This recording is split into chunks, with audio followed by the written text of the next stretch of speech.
Auto-debited declines. I hate auto-debited declines. I hate card declines. They are the heart disease of Chiro offices, the silent killer, the thing that everybody's dealing with that nobody talks about. Why is that? Why is there so many problems in Chiro offices that everybody has but nobody talks about or nobody helps you with? Because they don't have an answer. Nobody knows. I would have it one day with my auto debits that would be between $15,000 and $25,000 on one day. That's a lot of cards running.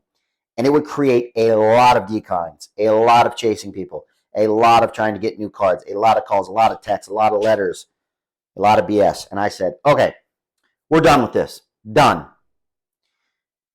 We're not dealing with this anymore. We have to create a system that eliminates as much liability as possible, that makes payments roll through as smoothly as possible, and it nips it in the bud before it becomes a problem. I am the only one that is showing this and teaching this because I've been in the trenches of the six-figure a month, $1 million practice in recent years, okay? Which, by the way, side note, is very, very important when you're looking for a coach or a consultant. You know how many people I talk to and I do my intake calls with and I ask who they're coaching with, and they're coaching with somebody that wasn't even a chiropractor? What in the flying can you tell me about running an office? You've never even done it. I'm going to train with an elite level boxer right now. Do you think I would go take boxing lessons from somebody who's never freaking boxed? That is stupid. That's the only word for it. That's enough of that. My blood pressure all worked out. Okay, when we talk about money, obviously, there's a lot of emotion involved. And I may be talking so loud, it may be too much for this little cheapo Amazon mic to handle, okay? I'll have to do some editing if so, all right? There's always a lot of emotion when we tie money and the business and services together, all right? I'm going to tell you this because that is my style, the way that I'm going to convey it to you that way because it's my coaching style. It's brutal, it's honest, it's intense. But we never act that way towards the patients. We're calm, crisp, cool, loving, and kind. I had somebody not too long ago when I explained some of these things and how brutally honest the business side and the business aspect of it was, and just talked about collections and here's what we need to do and this and this. Well, your priorities are all out of whack. It should just be about just the patients getting better. It is about the patients getting better, but I demand that I'm paid for it. And I guess that's why your collection per visit sucks.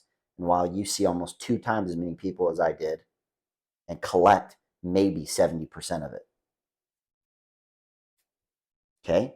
It is not wrong for us to demand that we're paid for our services. There's nothing wrong with that. And if you think that there is, and being firm with your financial policy is wrong, or is not, or there's a problem with that, go to Walmart, walk out with 1 pack of gum. You're going to get a shoplifting charge. They're going to call the police on your ass. That's what's going to happen. Okay? Meanwhile, I got Kyros over here providing $1 million services.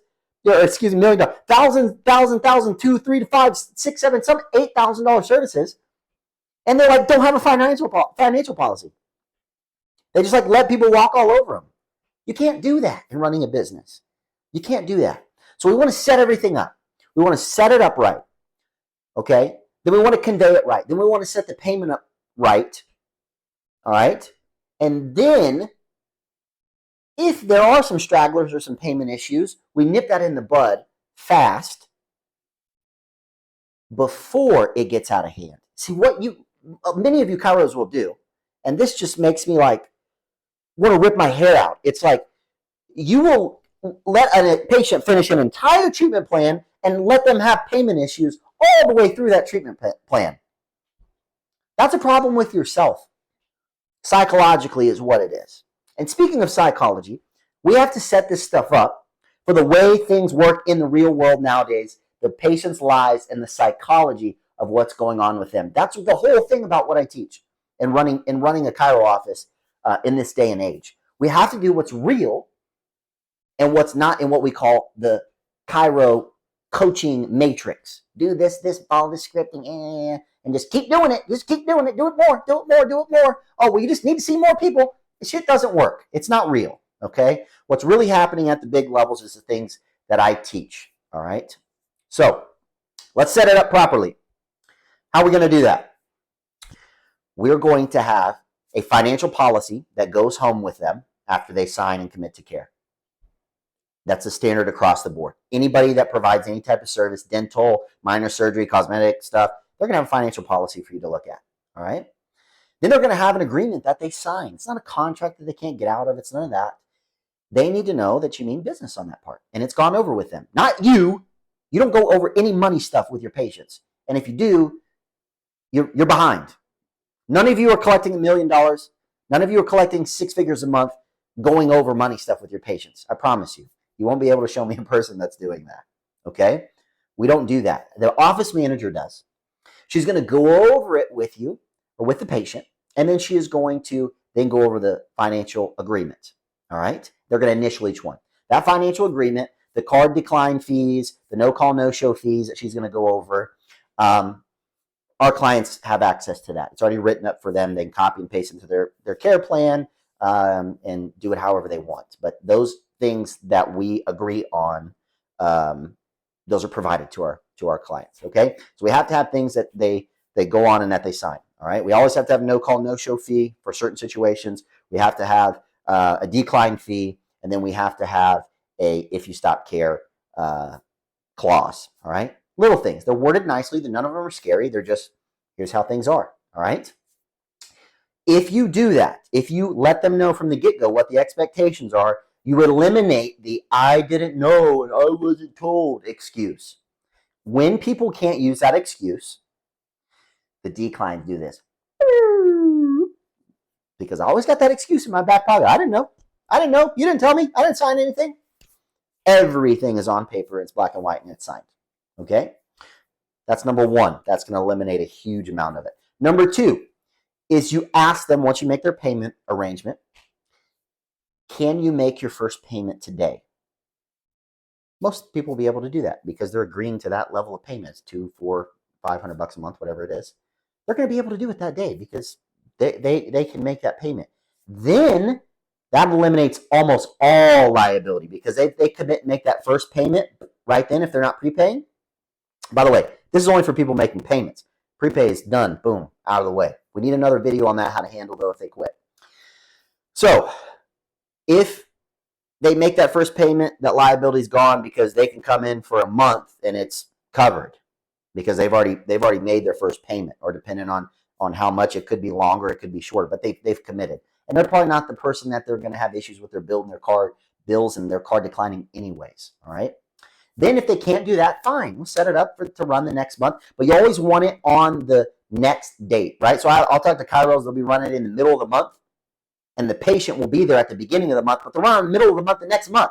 It's like you're going to run their first payment 6 weeks down the road. Major liability. Major liability.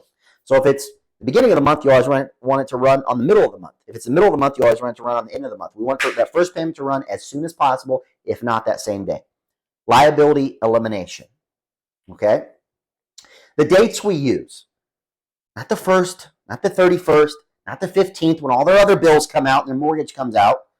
Okay? That's important things to them. We're not going to mess around with that. All right? We want it on the 14th or the 28th. The 28th because of February.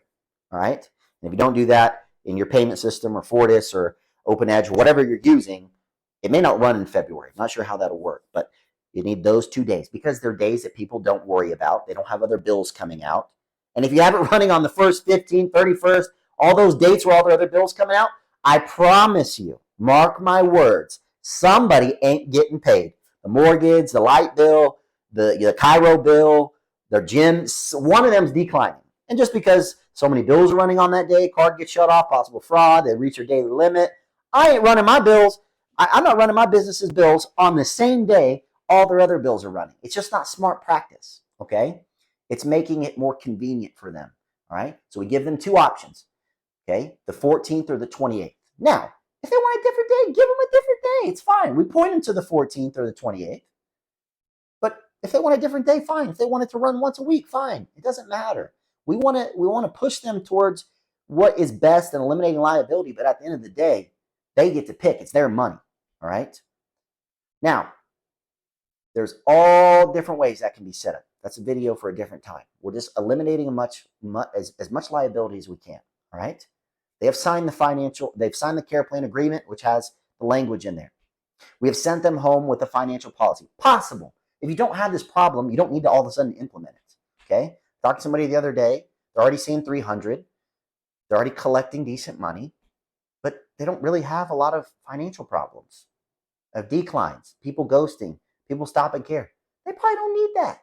They may need to just tighten things up a little bit, but they don't need a big financial policy. These are people playing big, seeing a lot of people, a lot of cash flow, and having a lot of declines, all right, that we need to eliminate. All right. Then let's say one does slip through the cracks, right? That first one, just a nice kind warning, all right? Or a text and via a call and text. So on that date that they come in where all the cards have been ran, 14th or 28th, office manager is going to sit down. Okay, all these declined. We're going to call them immediately, right at 8 a.m. She makes a list. Here's all the declines. And her job is to cross names off the list before the end of that day because they know Dr. Warren's coming up there wondering, did Jason pay? Did he call? Did he answer the phone? Did he do it again? Did he decline again? I'm coming up there to ask them about it. So they're on it, okay? Calling, texting every day, right? Don't pay something. What's going to happen? Nowadays, you start getting emails, you start getting texts, you start getting, and if you have a modern payment system, it's already going to be texting them that their card declined anyways, okay? So we're calling them, we're on it. Office manager is on it. Remember, in my teachings, the office manager is the one who worries about all the money. That is her main job, is to make sure the money is flowing in smoothly, as well as delegating everything else. Video for another time on the roles of the different assistants in the office and managers and therapy assistants and so on and so forth. Okay? She's on it.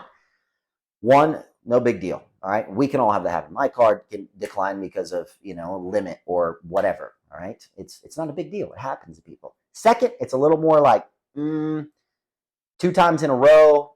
That's where we possibly might stop them from payments and make them pay as they go. That is the way to eliminate things and to make sure that you are getting paid, all right, as they're going. We never do pay as we go. We tell people they can't do it. But in that situation, we want to get paid. We want to make them catch up and switch them to pay as they go and just let them come in whenever. That's somebody that's not going to come in forever anyways. Never. It's not, there's never a situation where somebody's card declines, they're not paying you, and then you switch them to pay as they go, and then all of a sudden they come forever and pay forever. It's not going to happen. They're bad quality anyways, unfortunately. Now, there may be some people that can't afford your care. Work with those people. Figure something out. Be loving. Be understanding. Be kind. Okay? And you know who those people are. Not the people that, I need to think about it. I need to go talk to my wife. That guy. The guy. Or oh, I don't know. I'm going to go think about her. No, those people, they're not going to start caring anyways. That's just their way to get out of the office. All right?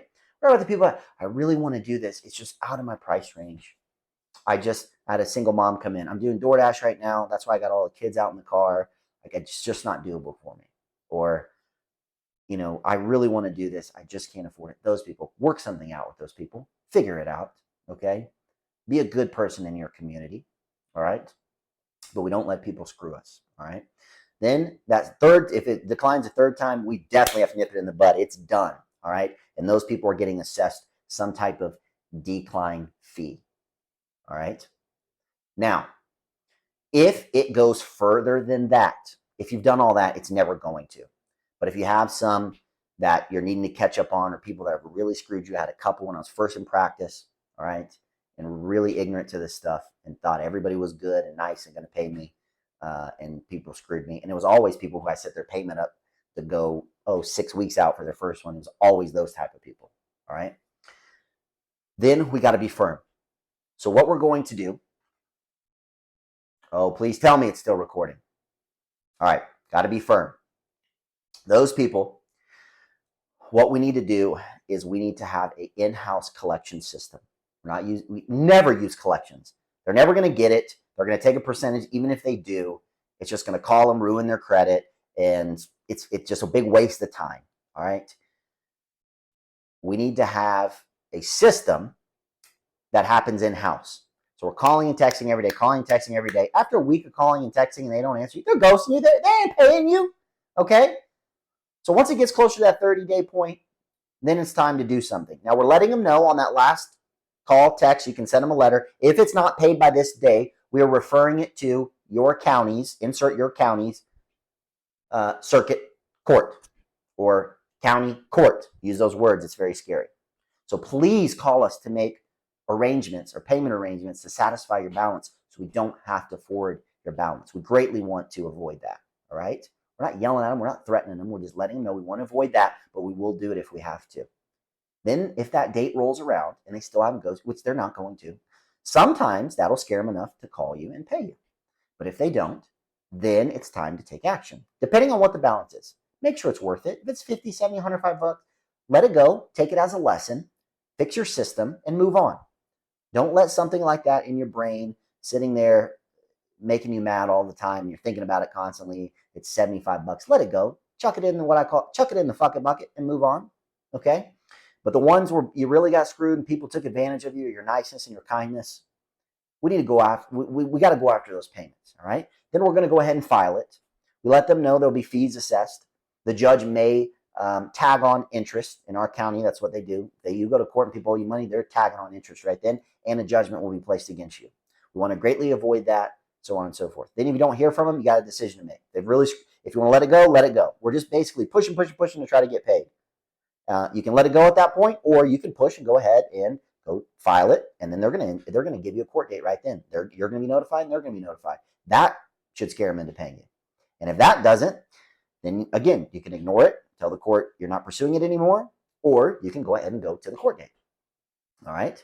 Then all that stuff will happen, and there's going to be liens and all kinds of stuff. We never want to get to that point. Like I said, and probably it's only ever got to that point twice with people who really screwed me. And it's not that you don't want to have the reputation in your community of, I'm taking people's property and doing this or that or blah, blah, blah. These are ones that you need to collect on, people that really screwed you. But the bottom line is implement that stuff so you don't get to that point. But if you have those where it's like, I got to collect, I did a whole care plan, they ghosted me, and you really want to push to get paid, that's the way to do it. All right? But work with people. All right? Work with them on their payment. All right? People can't afford it. Work with them. All right? These are the people that are constantly declining. We don't want that. All right? And that is how you eliminate that. That's how you take down the liability. And that's how you take away from tedious, stupid things that you shouldn't be dealing with, so we can focus on seeing more new patients, signing more people for care, helping more people, and collecting more moolah.